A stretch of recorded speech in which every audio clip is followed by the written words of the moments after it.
할렐루야. 사랑하는 성도 여러분, 8월 26일 금요일 아까의 시간이 돌아왔습니다. 오늘은 데살로니가 전서 4장 1절부터 12절 말씀을 함께 나누도록 하겠습니다.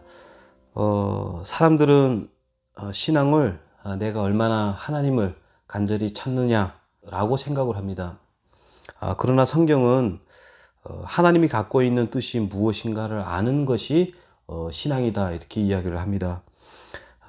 하나님께서 우리에게 어떤 목적과 어떤 목표를 가지고 계시느냐라는 것을 알고 추구하는 것, 그것이 신앙이다, 이렇게 말씀을 하고 있습니다.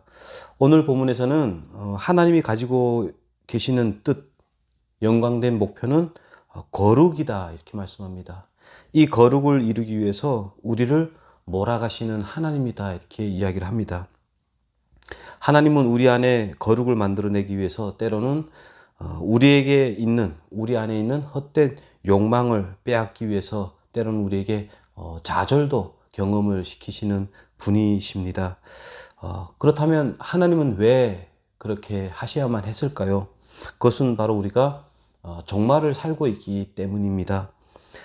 그래서 하나님의 마음이 많이 조급하신 겁니다. 이제 곧 주님은 오실 겁니다. 그렇기 때문에 주님이 다시 오실 것을 내다보면서 성도는 준비하는 삶을 살아야 됩니다. 빨리 하나님의 그 목표점에, 기준점에 도달을 해야 됩니다. 우리 스스로가 자기 만족과 어떤 행복에 도취되어서 살기를 하나님은 원치 않기 때문에 때로는 좌절을 경험하게 하시면서 또 하나님의 기준과 그 거룩으로 우리를 몰아가시는 하나님이십니다. 오늘도 하나님은 우리에게 거룩으로 목표를 삼고 거룩을 이루며 살아야 된다라고 말씀을 하고 계십니다. 오늘 본문 1절에 보면은 그러므로 형제들아 우리가 끝으로 주 안에서 너에게 구하고 권면하노니 너희가 마땅히 어떻게 행하며 하나님을 기쁘게 할 수 있는지를 우리에게 배웠으니 곧 너희가 행한 바라 더욱 많이 힘쓰라 라고 합니다. 더욱 많이 힘쓰라 라고 하는데 무엇을 많이 힘쓰라 하느냐? 바로 3절에 보면은 하나님의 뜻은 이것이니 너희의 거룩함이라 곧 음란을 버리고 각각 거룩함과 존귀함으로 자기 안에 대할 줄 알고 하나님을 모르는 이방인과 같이 세욕을 따르지 말고 이 일의 분수를 넘어서 형제를 해하지 말라, 이렇게 말씀을 하고 있습니다. 본문에 음란을 버리고 각각 거룩함과 존귀함으로 행해라, 이렇게 말씀을 합니다. 거룩하게 산다는 것은 하나님의 통치와 하나님의 주인 되심 아래 내가 순종하며 하나님의 목표를 나의 목표로 삼고 살아가는 삶을 거룩이다, 이렇게 이야기를 합니다. 반면에 음란은 무엇이냐? 음란은 그 반대의 개념이 되겠습니다. 내가 내 삶의 주인이고 내가 목표와 가치를 정하고 살아가며 자기의 쾌락과 만족을 위해서 그것이 부도덕하고 반윤리적이어도 서슴지 않고 행하는 것, 그것이 음란이다, 이렇게 이야기를 합니다. 그래서 그 뒤에 나오는 존귀함이다 라고 하는 것은 스스로 만족하며 살아가는 인생이 아니라 얼마나 절제되어 가는 삶을 살아가는가를 이야기하는 단어이기도 합니다. 이 헬라어로는 티메라고 하는 단어인데요. 값, 그리고 가치, 영예, 명예, 존경이라고 하는 의미를 담고 있습니다.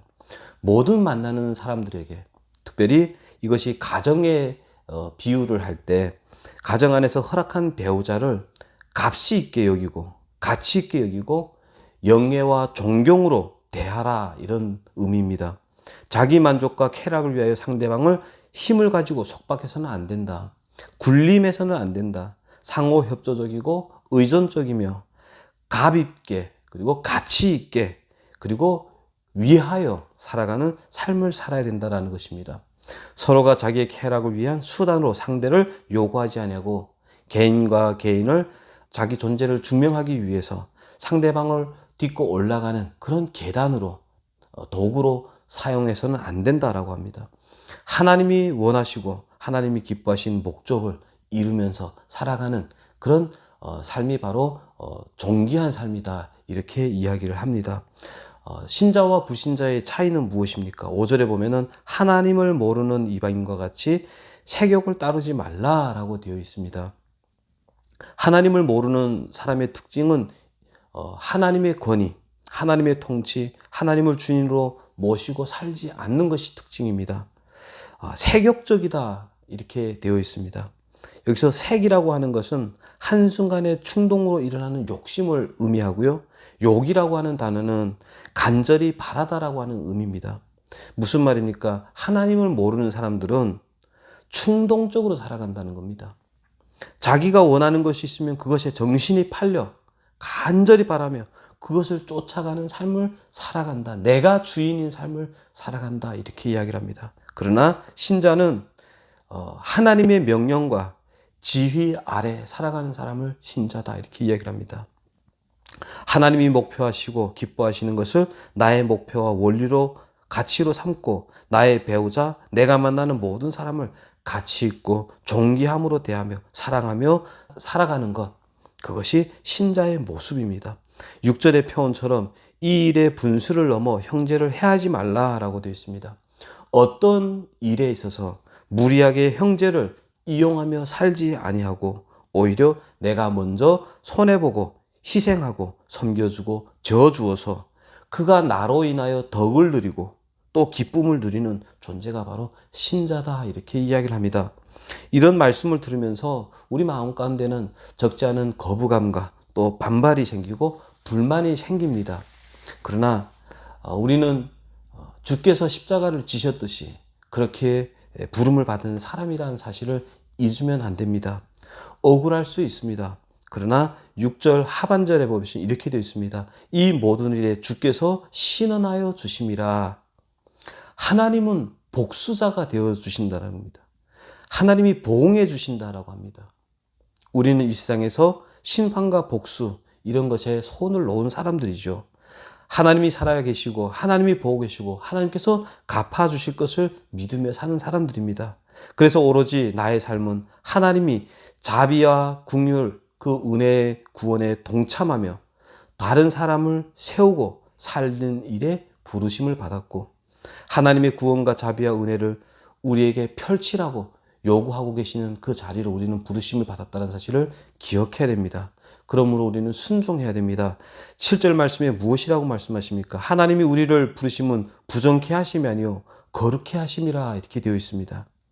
신자의 삶 전체가 이기심과 복수로 서 있는 것이 아니라 하나님의 주권과 통치 아래서 하나님이 원하시는 것에 따라 구별된 삶을 살아 신자된 책임과 영광을 드러내며 사는 것, 이것을 위해서 우리가 부르심을 받았다고 합니다. 불만을 가지지 말아야 됩니다. 왜 그러냐고 묻지 마시고 우리는 말씀에 순종해야 됩니다.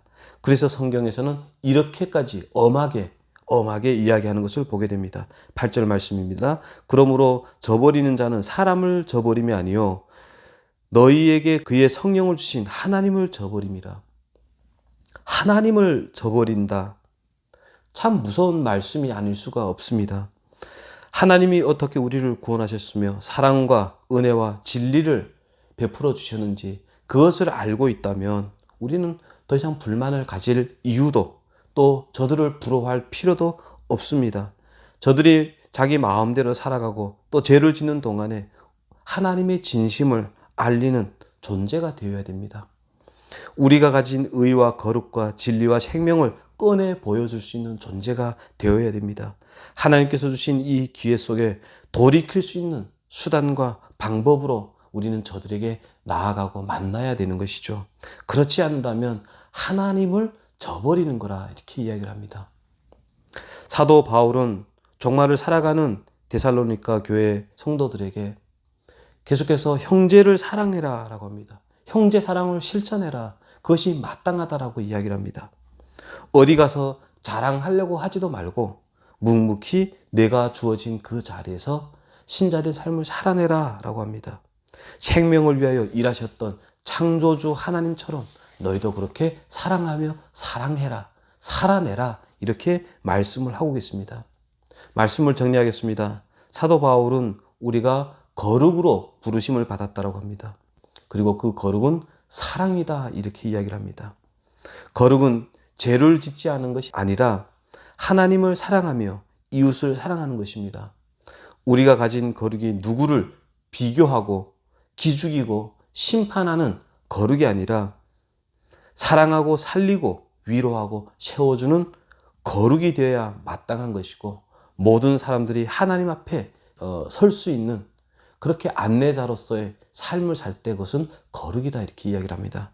저와 여러분, 하나님 앞에서 어떤 부르심을 받았는지 다시 한번 기억하시고 삶의 자리에서 거룩을, 사랑을 드러내셔서 하나님을 알지 못하는 이들이 하나님을 알고 또 진리와 은혜 가운데 거하는, 인도하는 그런 복된 하루가 되기를 주의 이름으로 축원합니다. 기도드리겠습니다. 하나님 아버지, 오늘도 신자된 우리가 어떻게 살아야 되는지에 대해서 말씀해 주셔서 감사합니다. 세상의 욕심대로 살아가는 우리가 아니라 하나님의 뜻에 따라 거룩과 진리와 은혜를 나타내며 드러내며 또 사랑하며 살아가는 그런 하나님의 사람이 될 수 있도록 도와주시옵소서. 연약합니다. 은혜를 베풀어 주셔서 삶의 자리에서 이겨낼 수 있게 하시고, 그래서 우리가 삶의 자리에서 하나님의 말씀 붙잡고 나아갈 때 또 하나님의 영광과 생명이 흘러갈 수 있도록 도와주시옵소서. 예수님의 이름으로 기도합니다. 아멘. 오늘도 주의 말씀 붙잡고 승리하시는 복된 하루가 되기를 다시 한번 축원합니다. 감사합니다.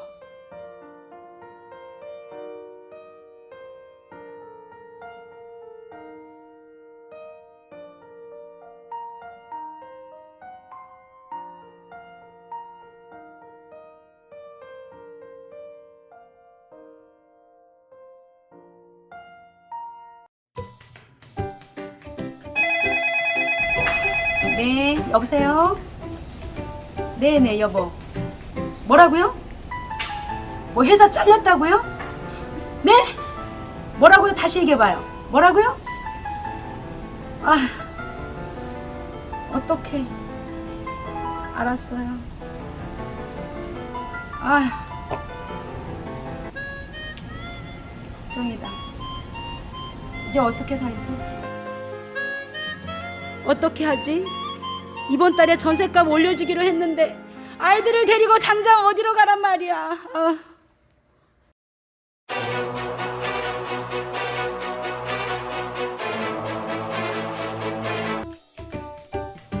자매님 힘드시죠?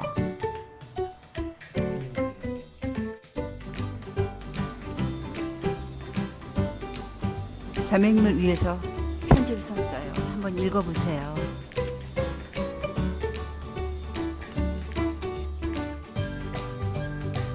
자매님, 이거 먹고 힘내세요.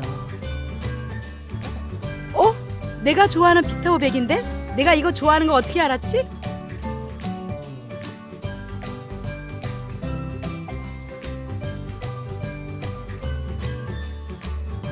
우와, 맛있다. 자매님, 제가 좋은 모임을 아는데 한번 가보시겠어요?